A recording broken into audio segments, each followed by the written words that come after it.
Don't punt till January. Like, now is not the time. Every day you're either making a deposit or a withdrawal into your future. So when you make sweeping statements and take a general approach to the end of the year, like everybody else, this is holiday season,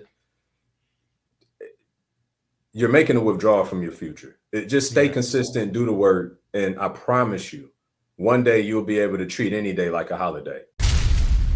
Folks, let's be honest with each other for just a little bit. You and I probably do a lot of talking about getting, but how often do we talk about giving? I think this is an important conversation to have. We are doing this on Veterans Day, so thanks to all the veterans out there who clearly are giving when they sign and serve.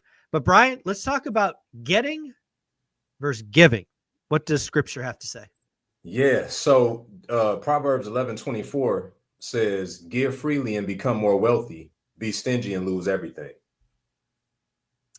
Say that again.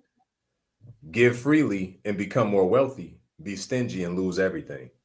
Ooh, tell me more. How does that break down for you? Man, it's deep on so many levels because, and obviously, right, this channel, my channel, all channels, we talk a lot about the process of making money, right? And the process of building wealth and the process of having things and the process of being able to do stuff. But the concept in this passage is, in order to get more, you got to give more. Right. And I think oftentimes for most people, they're thinking about getting instead of giving. Well, let's talk about that for a minute. Because again, you know, together, you and I have, I don't know, 80 years of life together, maybe even a little bit more than that, maybe 90. And I would say 95, maybe 98% of the interactions I have with folks around money or time or knowledge is getting. I cannot think of more than a handful of truly meaningful conversations around giving. And now let's be clear. A lot of people on my channel that come back weekly, like yourself, are giving. Let's be very clear. I believe what we do for 30 minutes on Monday every week, or at least most weeks, is giving for both of us. So you're not included in this statement, but almost everyone seems to be focused on getting, like getting this, getting that, getting this, getting that. It almost can be think about taking, right? Let alone getting. So I think there's a lot in giving, because I think some naively think giving is always money. And yes, that can be it, but it doesn't have to be, right? Yeah, I agree with that 100%. You know, God created all of us to be contributors. And so what happens is every gift that he's given us, whether it's financial, whether it's skill sets, our lot in life is to share those with others. Which is why, you know, it's so important that we don't hoard everything to ourselves. It's a scripture that says, "Blessed is the one that hoards the grain," right? The intent is for us to be able to give and share with others, because that's what continues to spread goodness throughout the world. That's what continues to spread commerce throughout the world. That's what continues to grow the economy and continue to help it to thrive, by us sharing what we have with others. And so when you look at that, you know, and I know it's some people that would argue, well, what about, you know, the super rich that don't seem to give to anybody and things of that nature? Well, the scripture says, "Give freely and become more wealthy, be stingy and lose everything." The part that we don't see, to your point, Mike, is while they may be super financially successful, they're on their fourth marriage. While they may have $50 million, they anesthetize themselves every day with drug overdoses and things of that nature, right? So just because one seemingly has everything from a financial perspective, they could still be losing everything, as the scripture tells us. Yeah. I think there's the more and more we have these weekly conversations, first and foremost, know that I enjoy them. I enjoy the eye-opening. I enjoy, you know, to me, it's kind of like a history book. right? It's kind of a couple of thousand years old, and these words, these words have been in existence for thousands of years and maybe open to interpretation. But as a guy who lives in the business world, lives in, helping people, it is eye-opening to me to hear these words and phrases, from thousands of years. So thank you for bringing them. Yeah. And I just, and if I could, Mike, really quick, I just want to say this from a person of faith, right? So, maybe some are familiar with or others not. Tithing is something that's been talked about in the Bible forever, right? And talked about in society quite a bit because the church is always trying to get your money. And while that again, whatever narrative that we subscribe to fits whatever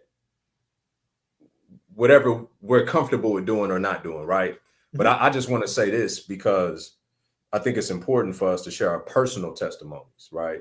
One of the things that has been a fundamental in my financial makeup for the better part of over 2 decades now has been giving to the church, right? Which is essentially in my heart, I'm giving back to God what he's blessed me with. And the result of that, he continues to bless me more, right? And wherever you sit on that, right? I'll just say this, even for people that's not of the faith, many of them are big in philanthropy. If you go back and just look at the book, Jesus Christ, as soon as I said look at the book, what's the book where the guy went around and interviewed everybody, the Rockefellers? Well-known book. Yeah, everybody will know what you're talking about. It'll come to me. Yeah, when it's like 3 books that everybody knows in business. This is one of them. Jesus, I can't think of the name of it right now. I'll get it. I'll find it. Keep going. Okay. All right. You find the book. So in this book, as he went around and interviewed all of these billionaires of those times, right? The Rockefellers and, all of these various guys, the one thing that was consistent was all of them were givers. They were all big in philanthropy. And so whatever side of the aisle that you sit on with respects to giving, I think it's very important because here's the undertone to why it's important. When we give, and especially our first fruits, that's showing God that we trust him. Because it's easy to give with what you got left over, but it's harder to give first. Yep. Not knowing what you got left over. So what that shows is it shows that, one, you trust the one that gave it to you. Secondly, it also shows that you aren't attached to the money. You don't love the money because you're able to give the money up, which means that now that he knows that you haven't replaced the money with him, haven't replaced him with the money, then he'll give you more and increase your territory because he knows that your heart is willing to give up, to go up. I love it. So when I typed it in, the first book that came up was Think and Grow Rich. 100%. That was exactly what I was talking about. Think and Grow Rich. Napoleon Hill. Think and Grow Rich. The OG. And again, that's a great book. I remember reading that book. Man, I must have been 25, 26. I read it again in my 30s. It's one of those books you can go back to. And depending on where you are in life, you'll take different things from it. Right. Sure. I remember reading it the second time, and I think I got like 30 pages in and I was already getting different insights. So Think and Grow Rich is a staple for lots of people. It is. And much of which is derived from the Bible. Oh yeah, no doubt. Yeah. Let's actually switch gears just for a minute, because obviously we're talking on Monday. The election was last Tuesday. Not only is the election over, but the winner is known, right? There's no dispute. So I guess I'm curious, Brian, you and I had probably hundreds, if not thousands of people tell us we're going to wait till after the election. So I guess we got a whole bunch of new investors, right? Welcome everybody. You know what I mean? Welcome. Yeah. Look, my guess is, Mike, now they're waiting till the first of the year. I'll go one better. We're going to wait for inauguration. Yeah. Come on, guys. You got to do the work. It takes time. You're not hurting anybody but yourself. by not getting started. It's crazy. Facts.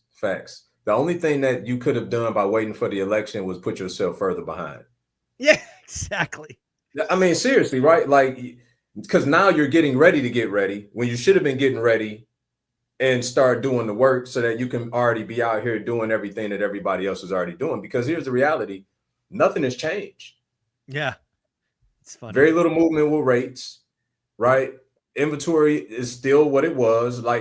Nothing has changed in result of the stock market and otherwise, certainly. But I mean, in terms of an impact to the real estate market, whatever, I don't know what they were waiting on. We said that 9 months ago. I'm still confused now. I don't know what everybody was waiting for.